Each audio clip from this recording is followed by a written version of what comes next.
Olá, queridos, Deus abençoe você. Este amigo que vos fala é o pastor Sérgio. Estamos aqui de volta e eu quero compartilhar com você, com a sua casa, a sua família, mais uma reflexão à luz da palavra de Deus. E convido você que ainda não se inscreveu no canal a se inscrever e estar conosco, nos acompanhando, ativando o sininho de notificações para que receba em sua casa, no seu aparelho, sempre uma nova reflexão. Como eu sempre digo, temos o objetivo único de edificar a sua vida, alcançar você com a palavra de Deus. Muito bem, eu quero orar com você. Após a oração, nós estaremos, à luz da Bíblia Sagrada, lendo um texto bíblico e assim fazendo e trazendo para nós algo da parte de Deus. Ore comigo se você deseja. Bendito Deus, eterno Pai, em nome do Senhor Jesus, nós oramos ao Senhor e pedimos a Tua bênção. Vem, Espírito Santo, falar comigo, falar com a Tua igreja, falar com esta senhora, com este senhor, com esse jovem, essa jovem que nos ouve. Abençoe essa vida, no nome e para a glória do Senhor Jesus. Você pode dizer amém? Muito bem, eu quero convidar você para ler conosco o texto do Evangelho segundo escreveu João, capítulo 16, versículo 33. Diz assim a palavra de Deus: Deixo-vos a minha paz vos dou, não vos-la dou como o mundo a dá. Nós estaremos trazendo essa reflexão com o seguinte tema: transferindo as dores da alma para Cristo. Eu vou repetir: transferindo as dores da alma para Cristo. Eu não sei se esse é o seu caso, de estar sentindo dores na sua alma, que somente Deus pode alcançá-la, que somente o Espírito Santo pode refrigerar. Eu quero que você nos acompanhe aqui. Quero crer que no final dessa reflexão, sua alma vai estar mais aliviada pelo poder da palavra.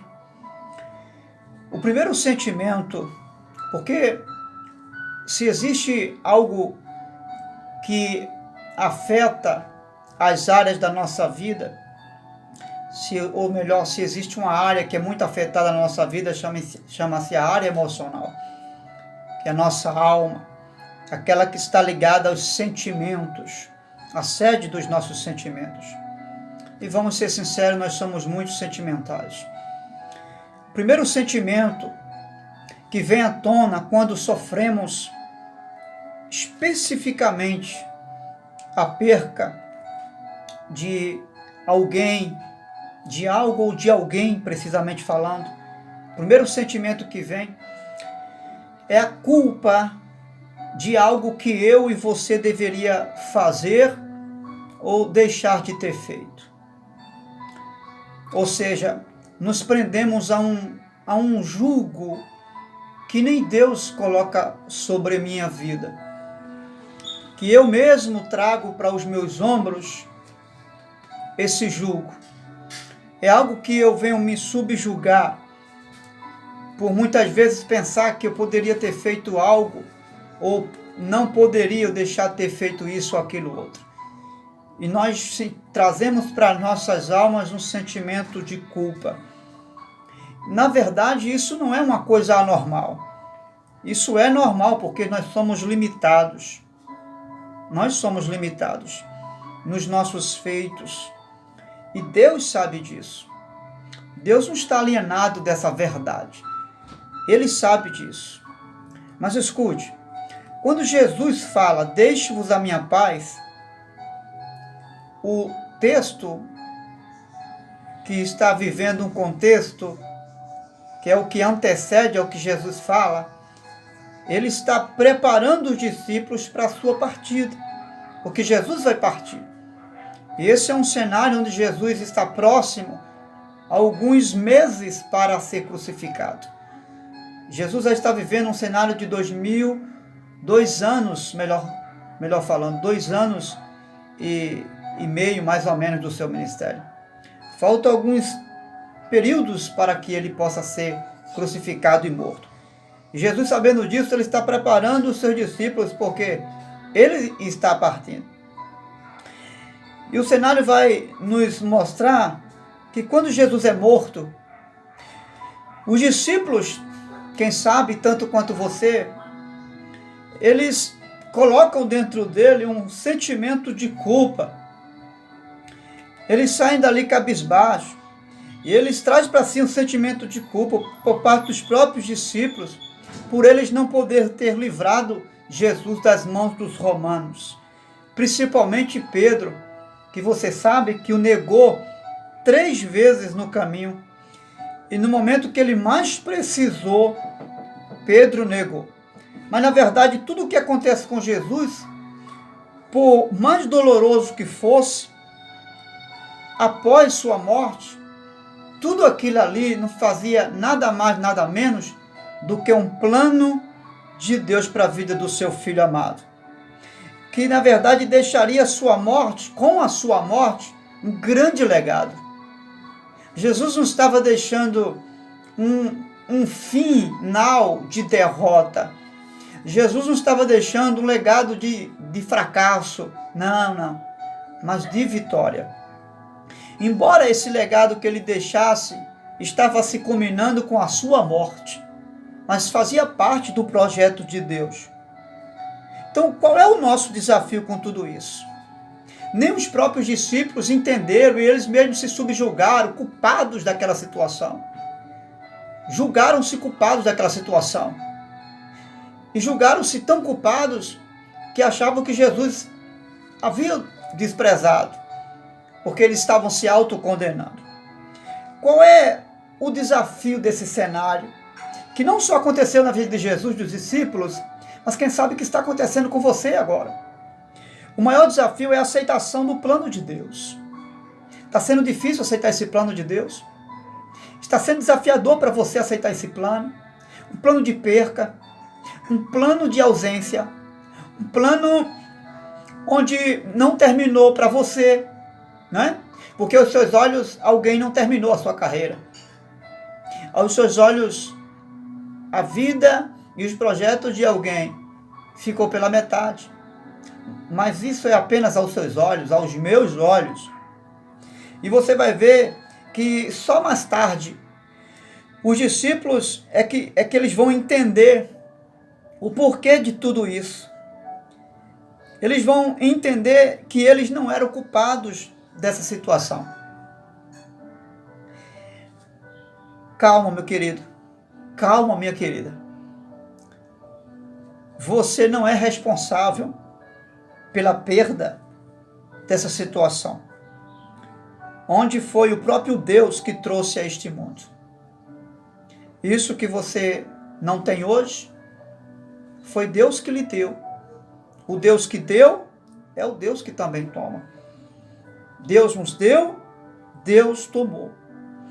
Ele tem o direito de assim fazê-lo, porque a Ele pertence todas as coisas. Então, o que eu preciso entender, o que você precisa entender, é que a perda também faz parte do plano de Deus. A ausência de coisas também faz parte do projeto de Deus. Ainda que doloroso que seja. Mas os discípulos entenderam que aquela perca foi uma perca aos olhos deles. Mas havia um ganho por trás daquilo ali. Existe um ganho por trás dessa perca. Um outro sentimento que chega na hora da perca, que para nós é irreparável, é o sentimento dos porquês, ou seja, das dúvidas que vêm ao nosso coração, à nossa mente. Nós começamos a perguntar por quê, qual o motivo, qual o propósito. Ficamos buscando respostas para tudo isso, que na verdade não queremos aceitar. E não queremos aceitar porque, a princípio, entendemos que a perca não fazia parte do plano de Deus. Mas quando entendemos que a perca faz parte do plano de Deus, vamos compreender e ter respostas para as dúvidas que nos cercam diante das percas também. Veja o que diz Romanos 8:28. Todas as coisas cooperam para o bem daqueles que amam a Deus. O texto não está falando que coopera para um mal de alguém.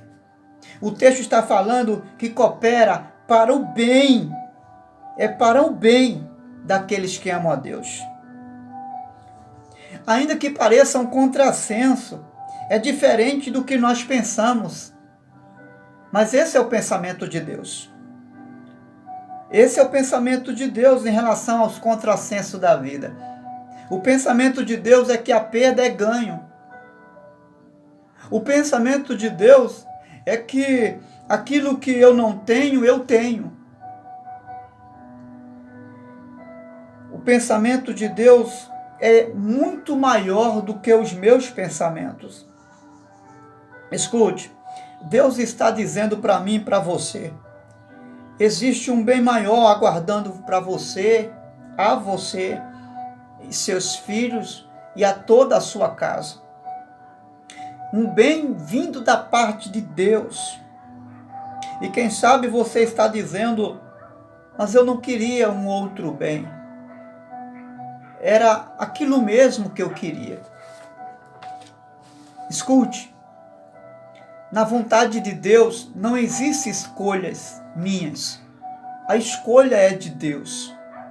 E Deus sabe o tempo de bem e que seja bom para mim que eu tenha isso ou que eu tenha aquilo outro. Deus sabe o tempo necessário para ter e para não ter aquilo que é bom para mim. Veja, as Escrituras diz em 1 Epístola de João, capítulo 5, versículo 14. Esta é a vontade de Deus, ou melhor, esta é a confiança que temos para com Ele, que se pedirmos alguma coisa segundo a sua vontade, Ele nos ouve. O que é que o texto está falando para mim e para você? É que não existe nada que esteja dentro da vontade do Senhor, que eu e você tenha, ou que não esteja dentro de uma vontade divina. Ainda que seja uma vontade permissiva de Deus. Mas tudo que está em minha volta, tudo que eu tenho, ou hei de ter, ou deixo de ter, está dentro de uma vontade divina.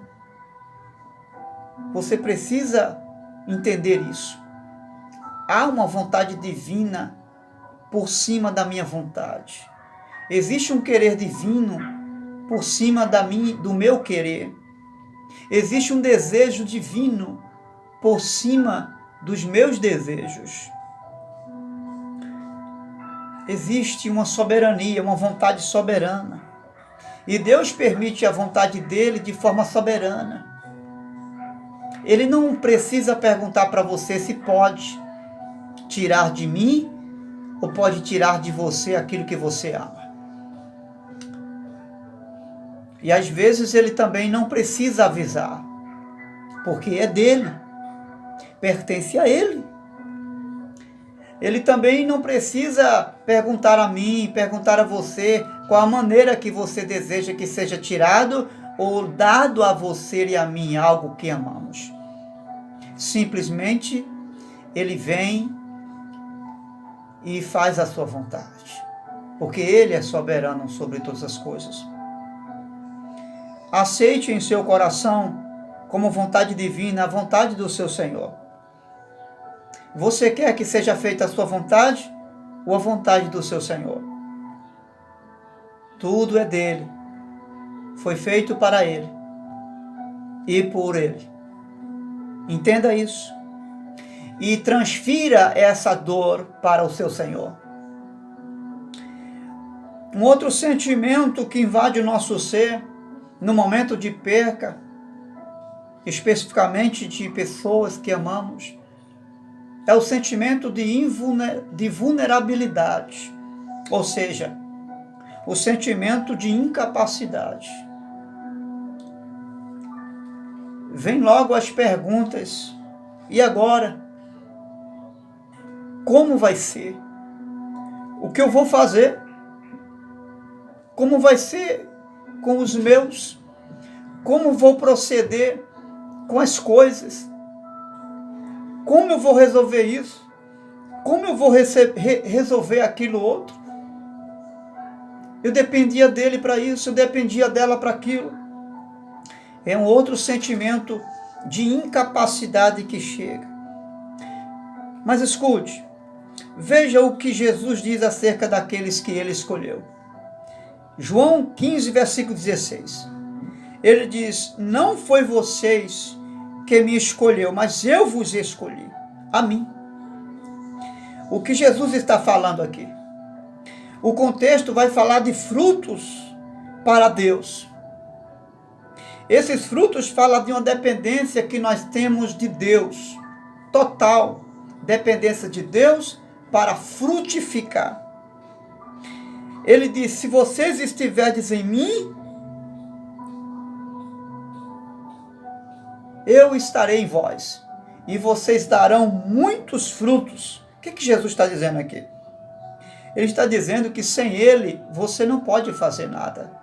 Em outras palavras, a sua vida existe, e você é feliz não por causa de A. A sua felicidade, a centralidade da vida que está em você, não estava e não está em alguém que, quem sabe, agora não está mais com você.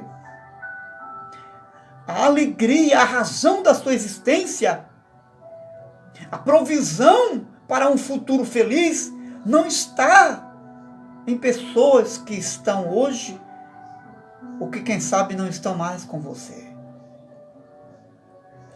Jesus está dizendo que a minha e a sua dependência não estão nas coisas existenciais, mas nele que está aí com você.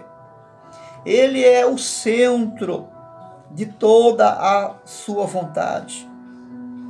Jesus está dizendo que nele nós somos capazes de fazer e de sobrepujar toda e qualquer situação da vida, por mais dolorosas que elas sejam, aleluia. Jesus está dizendo que você é capaz, com ele, de dar a volta por cima, e quando você chegar em um determinado lugar e tempo, você vai olhar e vai perceber que quem conduzia você sobre as águas do mar era ele, e não alguém. Quem levava você a sobrepujar as dificuldades era ele, e não alguém. Quem levava você às conquistas e vitórias e enchia sua alma de gozo, aleluia, era a sua presença. Escute, o que é fraqueza para você é força para Deus. Você está fraca, não está? Deus está dizendo, isso é força para mim. Você está dizendo, eu não posso. Deus está dizendo, você pode comigo. O que você tem por perca, Deus tem por ganho. Para você foi perca, não foi? Deus está dizendo, para mim foi ganho. Para você foi ausência, não foi? Deus está dizendo, para mim é presença. Aleluia. Deus está dizendo que nada se perdeu, tudo foi ganho, nada foi lançado fora, nenhuma gota de sacrifício, nenhum sacrifício esmerado, esforçado, feito por vocês foi jogado fora, tudo foi ganho, aleluia. O que é perca para você é ganho para Deus. Um outro sentimento que muitas vezes vem para bloquear e bloquear nossa vida é o sentimento da solidão. Nenhum ser humano nasceu para viver isolado ou sozinho, principalmente sem a pessoa que nós amamos. E Deus sabe disso. Mas deixa eu dizer uma coisa para você. E você sabe, e eu sei, que viver sem a pessoa que amamos é doloroso, dói. Se ausentar por alguns dias ou por alguns anos é uma coisa, mas saber que nós não vamos ver mais, saber que nós não vamos tê-lo mais, é doloroso. Isso machuca a nossa alma. Mas deixa eu dizer uma coisa para você. Existe alguém que também sofreu a perca da ausência de alguém que muito amou. Jesus Cristo. Ele se ausentou do Pai que muito ama. Tanto o Pai sentiu sua ausência, como ele também sentiu a sua ausência. Ele sabe muito de perto, tanto quanto você agora, o que é sentir-se sozinho. Sentia o aperto da solidão. Em Mateus 27, versículo 47, a verdade bíblica vai nos dizer, quando ele está no Calvário, a Bíblia diz que ele diz: Deus meu, por que me desamparaste? Ele estava só, e o pior, carregado de maldição, por mim e por você. Ele sabe o que é você se sentir só.